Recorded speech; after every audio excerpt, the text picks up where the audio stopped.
एक क्रांति जब तक हम जीवन में पैदा नहीं करेंगे, हमारे जीवन में शांति और सत्य की सुगबुगाहट नहीं आ सकती। क्रांति, विद्रोह जिसे हम कहते हैं, विद्रोह भी कह सकते हैं, वैचारिक विरोध भी कह सकते हैं, मानव उत्थान की बात भी कह सकते हैं, जीवन को सार्थक बनाने वाली भी बात कह सकते हैं।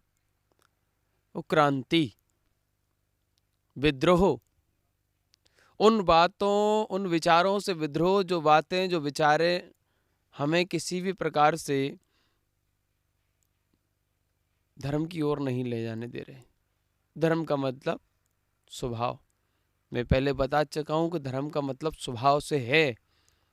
यहाँ धर्म का मतलब हिंदू, मुस्लिम, सिख, ईसाई, जैन, पारसी, यहूदी, लिंगायत, बौद्ध इत्यादि मत मतावलंबों से नहीं है।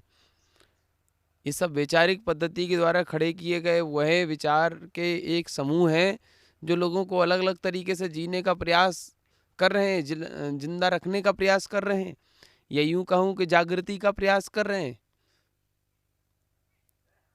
कुछ ना कुछ तो करना पड़ेगा, ऐसा कुछ करना पड़ेगा जो सब कुछ बदल के रख दे। इतने भगवान हैं,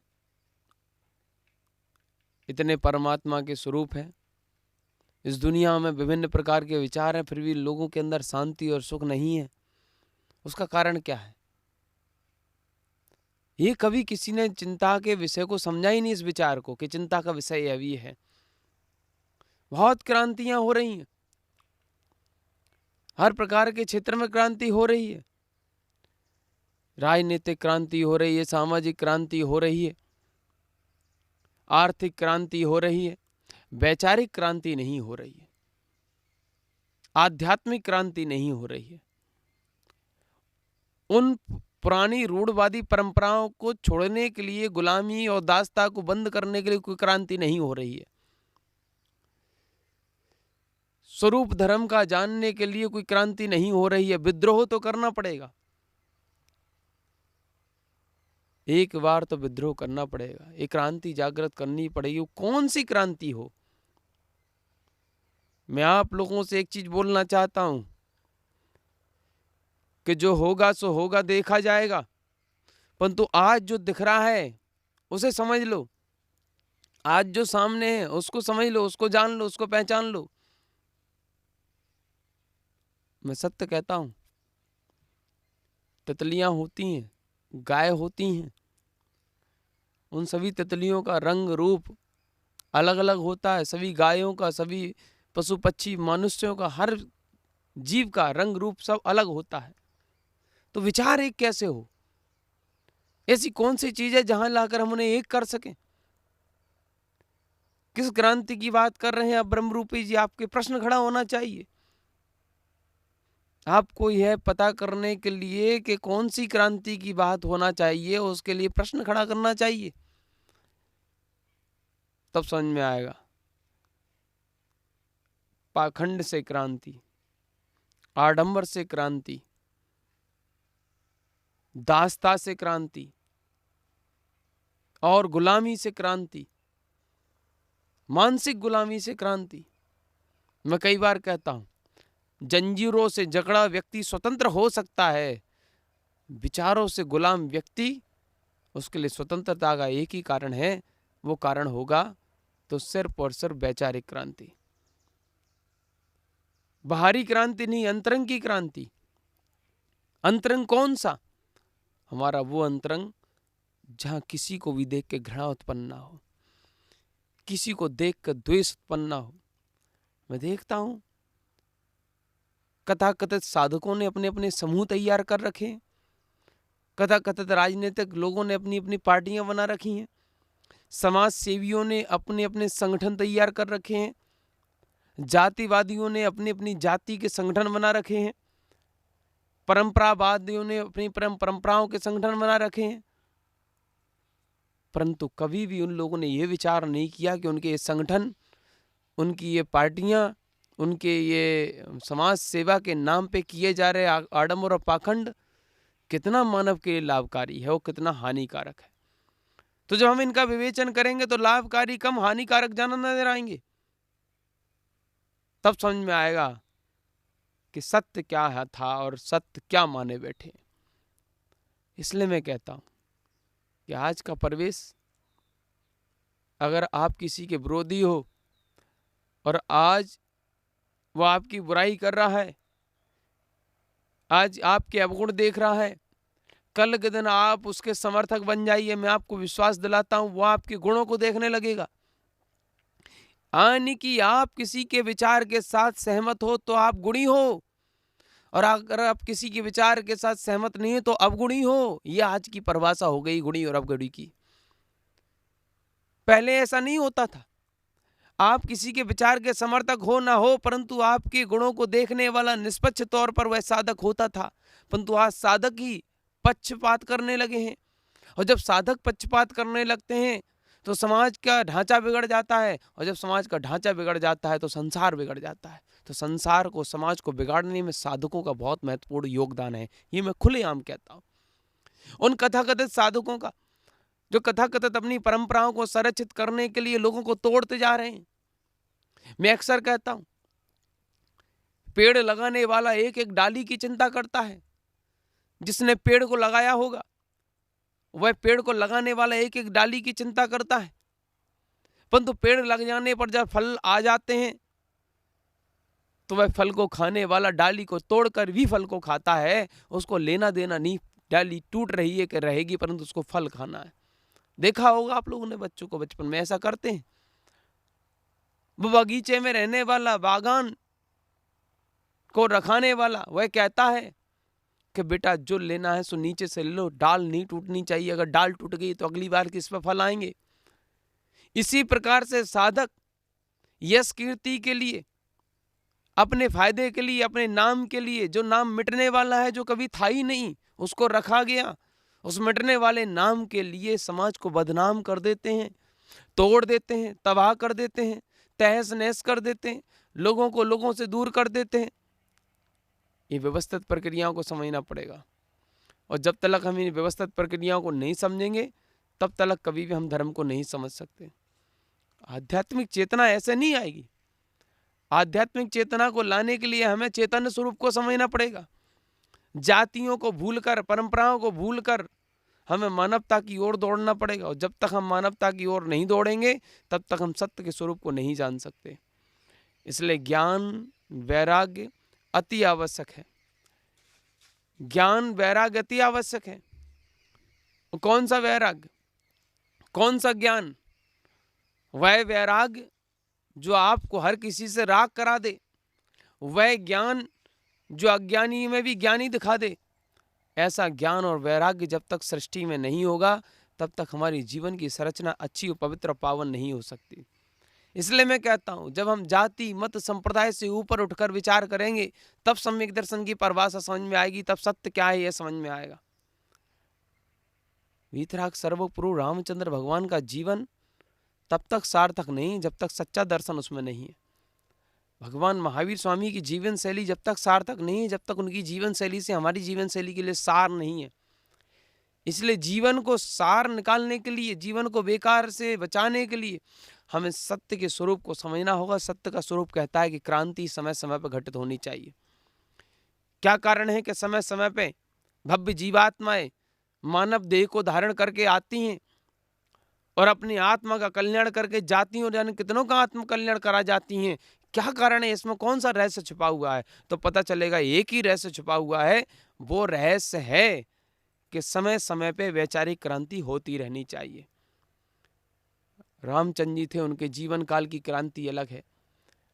भगवान महावीर स्वामी के जीवन काल की क्रांति अलग है। नारायण श्री कृष्ण के जीवन काल की क्रांति अलग है। और गुलामी के बाद की अगर हम कुछ स्वतंत्रता सेनानियों को देखें तो उनकी क्रांति अलग है। समय समय पे जिस क्रांति की जरूरत पड़ी वो क्रांति आवश्यकता हुई, और उस क्रांति की आवश्यकता आज है। वो क्रांति है विद्रोह, वैचारिक विद्रोह होना चाहिए। कोई मार काट वाले विद्रोह की जरूरत नहीं आज के समय में।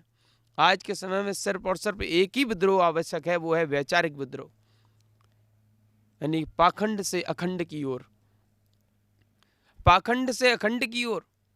और जब पाखंड से अखंड की ओर जाएंगे तो खंड खंड किसी को नहीं करेंगे। इसलिए कथाकथित धर्म के ठेकेदार, कथाकथित राजनीतिक व्यक्ति, कथाकथित सामाजिक व्यक्ति जो कहते हैं कि हम सामाजिक व्यक्ति हैं, कथाकथित जातिगत और सांप्रदायिक व्यक्ति सिर्फ और सिर्फ मानवता को बर्बाद करने में लगे हुए हैं। इन्हें अपने नाम, अपनी यश कीर्ति, अपने वैभव के अलावा किसी से कोई लेना देना नहीं है। और ये वही कथाकथित साधक और कथाकथित वैरागी और कथाकथित समाज सेवी राजनीतिक व्यक्ति हैं जो लोग आज तक धर्म को बदनाम करते आए, बर्बाद करते आए। क्योंकि ध्यान रखना, श्वेत वस्त्र पहनने से जरूरी नहीं किसी के श्वेत परिणाम हो। ये मैं अक्सर अपने लिए कहता हूं, दूसरों के लिए नहीं कह सकता, क्योंकि मैं ही कहता हूं कि मुझे किसी को बुरा कहने का अधिकार नहीं है, परंतु बुरा विचार क्या है इसको समझने का अधिकार जरूर मेरे वैचारिक क्रांति के दौर में है। से हर परिस्थिति को मैं समझना पड़ेगा, हर प्रक्रिया को समझना पड़ेगा। जिस प्रकार से एक आम के पेड़ में अनेक प्रकार के फल लगते हैं, उसी प्रकार से एक देश और एक विश्व में अनेक प्रकार के विचार रहते हैं। तो जब एक आम के पेड़ में अनेक प्रकार के आम के जो फल रहते हैं, यानी कि आम रहते हैं, आम के वृक्ष में वह एक ही पेड़ पे लगे रहते हैं और आनंद के साथ लगे रहते हैं। किसी को किसी से कोई द्वेष नहीं होता है, कोई किसी से जलता नहीं है, बल्कि दूसरे जैसा बनने का प्रयास करता है। कहते हैं कि एक अगर आम बगल वाला पक जाए तो बगल वाले अभी पकने लगता है। क्यों? इसका प्रभाव क्या? यानी कि वो उससे प्रेरित हो रहा है और हम प्रेरित ना होकर एक दूसरे से अप्रेरित हो रहे हैं। इसका मतलब यह है कि कहीं ना कहीं हमारा वृक्ष, भले ही हमारे पूर्व में जितने भी महापुरुष हुए उनने संजोया, सींचा और उसमें फल लाने के काबिल उसे बना दिया, परंतु हम उसको संवार नहीं पा रहे हैं, हम उसको समझ नहीं पा रहे हैं। एक परिवार में अनेक प्रकार के विचार वाले व्यक्ति रह सकते हैं, मैं अक्सर इस बात को कहता हूं। तो एक देश में अनेक प्रकार के मत मतांबली क्यों नहीं रह सकते? क्यों चल रहा है ये सिस्टम? क्यों राष्ट्र के नाम पर, क्यों धर्म के नाम पर राजनीतियां की जाती हैं? कभी विकास के नाम पर राजनीतियां क्यों नहीं की गई? कभी मानव कल्याण के नाम पर राजनीतियां क्यों नहीं गई? क्योंकि धर्म के जो ठेकेदार हैं वो राजनेता बने बैठे हैं और धर्म का ठेका लिया उनने। उनके कथाकथित पाखंडी आडंबरियों के यहाँ पर राजनीतिक लोगों का संरक्षण है। इसी कारण से सब बर्बाद होता चला जा रहा है। राजनीति कभी भी लोगों को एक नहीं होने देगी, क्योंकि नीति ही राज करने की ये है। राजनीति कभी लोगों को एक नहीं होने देगी। लोगों को एक करने का काम धर्मात्मा किया करते हैं, परंतु आज धर्मात्मा सिर्फ राजनेताओं के गुलाम, पाखंडियों के, आडंबरियों के सानिध्य में जीने वाले बन चुके हैं। और मैं तो कहता हूं उनसे बड़ा पाखंडी कोई नहीं। इसलिए ध्यान रखना, कभी भी राजनीतिक व्यक्ति लोगों को एक नहीं कर सकता, जातिगत व्यक्ति लोगों को एक नहीं कर सकता, विशेष धर्म संप्रदाय का व्यक्ति लोगों को एक नहीं कर सकता। सिर्फ और सिर्फ प्रेम करने वाला, अपनी आत्म कल्याण के साथ दूसरों की कल्याण की भावना रखने वाला, विश्व की कल्याण की कामना करने वाला लोगों को एक करता है। वो साधक ये नहीं चाहता कि मैं जैसा हूं दुनिया वैसी बन जाए, वो कतई ये नहीं चाहता। साधक ये चाहता है कि दुनिया दुनिया जैसी बन जाए, पवित्र, पावन और आनंदित बन जाए, तब दुनिया दुनिया लगेगी। इसलिए मैं कहता हूं कि साधक बिके बैठे हैं उन बिकाऊ नेताओं के हाथों जो खुद बिकने के लिए तैयार बैठे हैं। साधक बिके बैठे हैं उन बिकाऊ नेताओं के हाथों जो खुद बिकने के लिए तैयार बैठे हैं। सत्य को दर्शाने वाले एकांत में अपनी आत्मा में अपने आप को धारण किए बैठे हैं। उन्हें सिर्फ और सिर्फ अपनी अंतरात्मा से मतलब रहता है, सिर्फ और सिर्फ मानव कल्याण की भावना से मतलब रहता है। उनके सामने मुस्लिम आ रहा है, हिंदू आ रहा है, जैन आ रहा है, यहूदी आ रहा है, बौद्ध आ रहा है, लिंगायत आ रहा है, कोई लेना देना नहीं उन्हें तो सिर्फ मानव दिख रहा है, उन्हें तो सिर्फ जीव दिख रहा है, होने वाला भगवान दिख रहा है, भगवान जीवात्मा दिख रही है। वो सम्यक दृष्टिता को प्राप्त कर सकता है। हाँ, नाम बहुत है लोगों के, धर्मों के, और उन्हीं धर्मों को बचाने के लिए लोग लड़ रहे हैं, मर रहे हैं, एक दूसरे को काट रहे हैं, बर्बाद कर रहे हैं। इसलिए मैं कहता हूं विचारों की क्रांति आवश्यक है, और जब तक वैचारिक क्रांति नहीं होगी तब तक जगत में शांति नहीं होगी। भ्रांति है, इसलिए क्रांति नहीं है। इसलिए मैं अक्सर कहता रहता हूँ और कहता रहूँगा कि आडंबरियों ने, पाखंडियों ने बर्बाद किया है। लोगों ने सत्य को स्वीकार करके मानवता को आबाद किया है, परंपराओं को तोड़ा, लोगों को तोड़ा, विचारों को तोड़ा, संस्कृतियों को तोड़ा और अपने अपने व्यवसायों को तैयार कर दिया और अपने आप को बेच के रख दिया। इसलिए मैं कहता हूँ कभी भी किसी भी प्रकार से आध्यात्मिक वो कभी नहीं हो सकते जो जातिगत तौर पे, जो परंपरागत तौर पे, जो किसी भी प्रकार से सांप्रदायिक तौर पे लोगों की मानसिकता के साथ खिलवाड़ करते हैं और लोगों को गुलाम बनाने का प्रयास करते हैं। आध्यात्मिक वह होंगे जो लोगों को प्रेम से जोड़ने का कार्य करेंगे, जो लोगों को मानवता की ओर ले जाने का कार्य करेंगे। इसलिए जातियों के नाम पे, धर्मों के नाम पे आडंबर को फैलाने वाले कभी भी धार्मिक नहीं हो सकते। यह व्यापारी हैं जो अपने विचारों को बेचते हैं, शब्दों का व्यापार करते हैं और लोगों को अपने भावनात्मक क्रिया में फंसाकर बर्बाद कर देते हैं, तबाह कर देते हैं, तहस नहस कर देते हैं। इसलिए जब तक विद्रोह पैदा नहीं होगा, जब तक क्रांति पैदा नहीं होगी विचार की, तब तक भारतवर्ष में इन्हें विश्व में कभी शांति नहीं हो सकती। कोई हिंदू को बचाना चाहता है, कोई जैन को बचाना चाहता है, कोई बौद्ध को बचाना चाहता है, कोई मुस्लिम को बचाना चाहता है, लिंगायत और यहूदियों को बचाना चाहता है। मुझे समझ में नहीं आता कि कोई मानवता को क्यों नहीं बचाना चाहता, कोई जीवत्व को क्यों नहीं बचाना चाहता। और ये सब के सब जो धर्म के ठेकेदार हैं, इन लोगों ने ही दुनिया में विस्फोट किए हैं, इन लोगों ने ही दुनिया को बर्बाद किया है और इन लोगों ने ही युद्ध की ओर दुनिया को खींचा है। प्रेममयी साधकों ने आध्यात्म से इस दुनिया को सींचा था, इस भारत भूमि को ही नहीं विश्व को एक वृक्ष बनाया था जिसमें अनेक प्रकार के विचार पैदा हुए, अनेक प्रकार की वैचारिक क्रांति पैदा हुई और उन्हीं वैचारिक क्रांति के द्वारा मानवता की शांति के लिए एक आध्यात्मिक परिवेश तैयार किया गया और उस परिवेश को समय समय पर लोगों ने तोड़ने का प्रयास किया। परंतु ऐसा नहीं है, जब जब आडंबर और पाखंड बढ़ता है तब कोई ना कोई वैचारिक क्रांति को लाकर इस संसार को एक करने का भाव जागृत करता है और लोगों को मानवता की ओर लाने का एक प्रयास करता है। वो होके रहेगा और हो रहा है। इसलिए मैं कहता हूं समय समय पर कुछ दिव्य जीवात्मा इस धरा पर आती हैं और धरा को सींच कर चली जाती हैं। उन्हीं में से महावीर स्वामी थे, उन्हीं में से वीतराग सर्वप्रभु रामचंद्र भगवान थे, उन्हीं में से नारायण पदवी के धारी नारायण श्री कृष्ण जी थे। ऐसे अनेक लोग इस धरा पर आए और लोगों ने भारत भूमि को ही नहीं पूरे विश्व को ज्ञान और आध्यात्म का श्रेणी का श्रृंखला में लाया। इसलिए मैं आप लोगों से निवेदन करता हूं कि मेरी बातें आज नहीं तो कल, कल नहीं तो परसों बीते भले ही कुछ बरसों, परंतु जरूर सार्थक होंगी, क्योंकि यही बातें मानवता को जोड़ने की हैं। प्रेम ही सत्य सनातन है और प्रेम ही सच्चे महावीर का उपदेश है। वही उपदेश है कि प्रेम के बगैर परमात्मा प्राप्त नहीं होगा। दया ही धर्म है, करुणा ही कृपा है। दया ही धर्म है, करुणा ही कृपा है और प्रेम ही परमात्मा है। जब हमारे ये विचार होंगे तब जाके हमें भगवान के विचार स्वीकार हो पाएंगे। तब तक मूर्ति के सामने सिर झुका लेना भगवान की आराधना साधना नहीं है। तब तक मंदिर चले जाना भगवान की आराधना साधना नहीं है।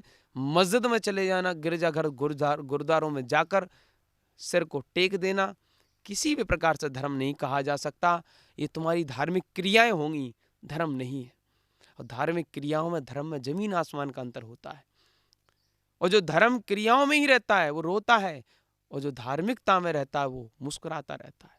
आनंदित इसलिए रहते हैं साधक, पूजा पाठ कुछ नहीं करते परंतु खुद का आत्मा का ध्यान करते रहते हैं, चेतन अवस्था की पूजा करते हैं, एक एक आत्मा एक एक जीव को बचाने का प्रयास करते हैं। फिर भी वो मुस्कुराते रहते हैं, फिर भी वो आनंदित रहते हैं, फिर भी उनके अंतरात्मा में देखो तो कभी भी क्लेश नहीं मिलेगा, द्वेष नहीं मिलेगा, ईर्ष्या नहीं मिलेगी, घृणा नहीं मिलेगा। परंतु जितने भी जाने वाले मस्जिदों में, मंदिरों में, गिरजाघर गुरुद्वारों में और अन्य अन्य जगहों पर देवस्थान बनाने के उपरांत भी जिन्हें शांति नहीं मिल रही है तो उसका कारण यही है कि उनके अंतरात्मा में शांति नहीं है। इसलिए कहा जाता है कि आशा तुमने बहुत रखी है इसलिए दुख का कारण है। आशा पास महादुखदानी, सुख पावे संतोषी प्राणी। आध्यात्मिक व्यक्ति आशा से विपरीत जीता है। मध्यस्थ भावे क्रिया विपरीतो, यानी कि मध्यस्थ भाव से जीता है। विपरीत क्रिया है इस दुनिया में, साधक के लिए हर जगह विपरीत अवस्था है, फिर भी वो मध्यस्थ जीता है, इसलिए वो आध्यात्म की ओर जाता है। इसलिए जब भी हम मध्यस्थ भाव से जीवन जिएंगे, जब भी विपरीत क्रियाओं में स्थिरता से जिएंगे, तब हम दुखी नहीं रहेंगे, सुखी और आनंदित रहेंगे। इसलिए सुख का, आनंद का भान करने के लिए, सत्य का ज्ञान करने के लिए वैचारिक विरोध आवश्यक है। अपने ही विचारों से, दूसरे के विचारों से नहीं, अपने अंदर पल रहे कुविचारों से हमें लड़ना है, अपने अंदर पल रहे कुभावों से हमें लड़ना है। तब जाके हम स्वभाव यानी कि स्वभाव तक आ पाएंगे। हमारी शुभ भावना है आप सभी जीवात्माओं का कल्याण हो और सभी जीवात्मा एक दिन भगवान जीवात्मा स्वरूप सिद्धालय में विराजमान हो। ओम नमः सिद्धेभ्य।